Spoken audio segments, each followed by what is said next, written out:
Welcome back to Social Media Journalism. I'm Professor Robert Quigley to talk about the critical importance of ethics. So I've actually heard people say we don't need journalists anymore because we have social media. That is hogwash. The reason we need journalists is because they have ethics and they have a code that they follow and they are striving for fairness and accuracy. And so I don't think that you're being replaced. I think much more importantly, you need to use social media in a way a journalist does so you can separate yourself out from the crowd. So, what does make a journalist? It's not a license, we're not certified. You don't even necessarily have to go to J school or even college for that matter to be a journalist, but you do have to have some kind of ethics that you follow. What we do is we verify information before passing it along. We've always done that. We've always verified stuff before we published it in a print newspaper. Well, it's even more important on social media because it gets out there so fast, it gets retweeted so often, and potentially millions of people can see something that's false. So you have to make sure that you're very careful. People do turn to us for the truth. I've seen this over and over. When I was involved in some big breaking news events at the Austin American-Statesman, people waited or withheld judgment on what was going on until we tweeted it because they knew we were very careful and we wouldn't tweet something until we felt very, very confident that it was true. We do attribute information. Police say, officials say, multiple sources say, even in tweets. And I know you only have 140 characters to work with, but if it's something that you're getting from a source, you should say that right in the tweet. Journalists should not have an axe to grind. This is not your chance to get back at people.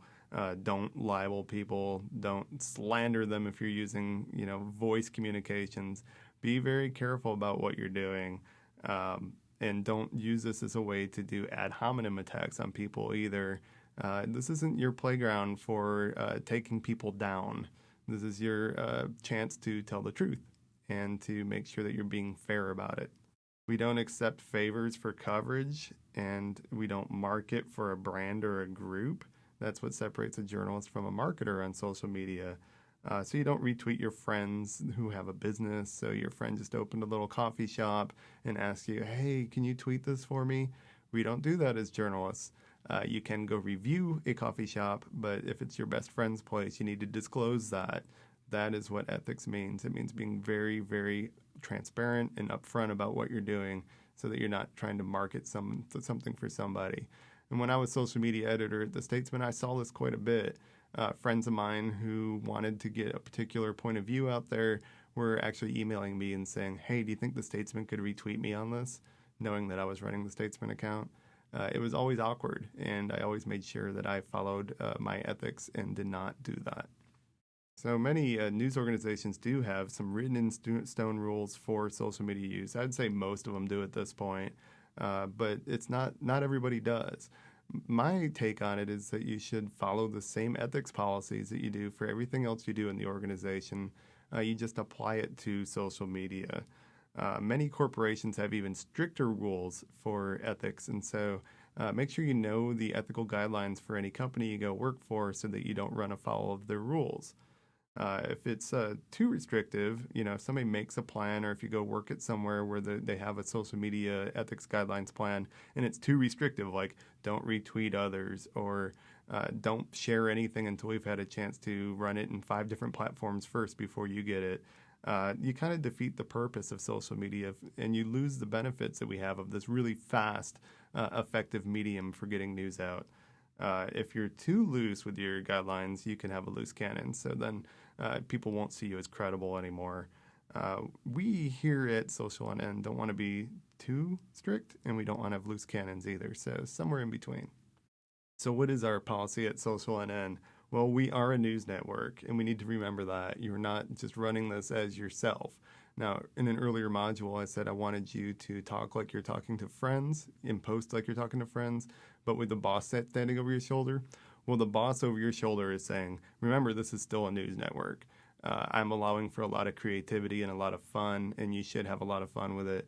But at the same time, remember what you're doing. Our credibility must be built up and earned. We don't have it just because we're part of the UTJ school or because you're journalism students. We have to actually build that ourselves. We should always, to that end, strive to be absolutely fair. And we should be very careful with what we retweet and what we share. A lot of times you'll see people put in their bios on Twitter that a retweet does not equal an endorsement. Now, that's all fine and good to say, but if you're constantly retweeting stuff from one political side, let's say, it's pretty clear what your leanings are, and people are going to completely ignore that you put that in your profile. So just be careful about what you're doing, because I think people do see that as an endorsement if you're just retweeting one side of something. We should seek out 2 credible sources before posting anything that's controversial. And so if there's big breaking news or a report of a famous person dying or something like that, before just retweeting a source, even a relatively credible source, make sure you have 2 of them before you go with it, especially when it's that controversial, like somebody being dead. And when in doubt, post in the Facebook group first and say, hey, everybody, I'm seeing this out there. Does anybody see another source for this?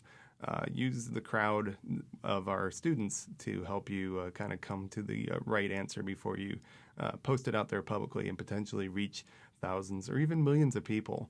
I always think it's possible that one of our tweets could be something that gets picked up by a big news organization and takes off. You never know, because they're just searching through Twitter. They don't necessarily even have to be following us to see it. And rumors do spread incredibly fast on social networks. And I think a lot of times the social networks themselves get blamed for all the rumors that are out there. In reality, it's people. There's people out there doing this. And so what I'm begging of you is that you really think about what you're doing before you spread something that could be just a rumor or an April Fool's prank or something like that. So be very careful about spreading rumors around. Journalists need to be there to help people and to help them sort out what's true and what's not true. And so we're actually very valuable on social networks. With all those rumors out there, you should be the one who says nope and links to the Snopes.com report that shows that it's total BS. Verify and use trusted news sources and watch for traps. And by traps, I mean, that kind of bogus story that was a reprint from The Onion, so it doesn't look like it's from The Onion anymore, that everybody's sharing, or police giving out bad information and it's spreading around really fast. So be very careful. Don't kill Joe Paterno before he's dead. And by that, I mean Joe Paterno was the beleaguered coach of Penn State football team who died. And before he died, the day before he died, the college newspaper in Pennsylvania actually tweeted that he was dead already when he wasn't dead yet. It got picked up by major networks, including CBS, who were just searching through keywords or following their Twitter account, and it got out in front of thousands or potentially millions of people, and he wasn't dead yet. But he did die the next day. That's no solace for having something that wrong. And use trusted news sources as you're going. So make sure that it's somebody that you feel confident is following an ethical guideline themselves, somebody who has gotten it right many times in the past, who is a big brand name. That doesn't mean that you can't necessarily pull from a smaller source like a really good blog or something like that, but just be very careful with that information, because you never know what guidelines they're following, how careful they are about verifying things. So just use some caution. And now if a shaky source, and by a shaky source I mean a smaller brand or a blog or just somebody on Twitter, has kind of a big news, look for that secondary trusted source, please, before posting it. If ever in doubt, you can message me or you can post on Facebook to ask for the opinion of either me or TAs or students. All right, what you're looking at here is a really crazy photo of a shark, and it looks like a great white shark, but I'm not a marine biologist, so I'm not positive. Swimming through a street in Puerto Rico after a hurricane, in the immediate aftermath of a hurricane. This photo was bouncing all over Twitter. As a social media editor, what would you do with this? Obviously, it's going to be a very, very popular thing to share on social media. So do you retweet it? Do you post it on your Facebook page? Do you post it on your Tumblr? Do you put it on your Pinterest board for sharks in streets? What do you do? Well, the answer is you be very, very careful, because as you can see, this is actually a photo pulled from National Geographic. It's a pretty good Photoshop job to make it look like that it's swimming through that street, but it is not. And so be careful.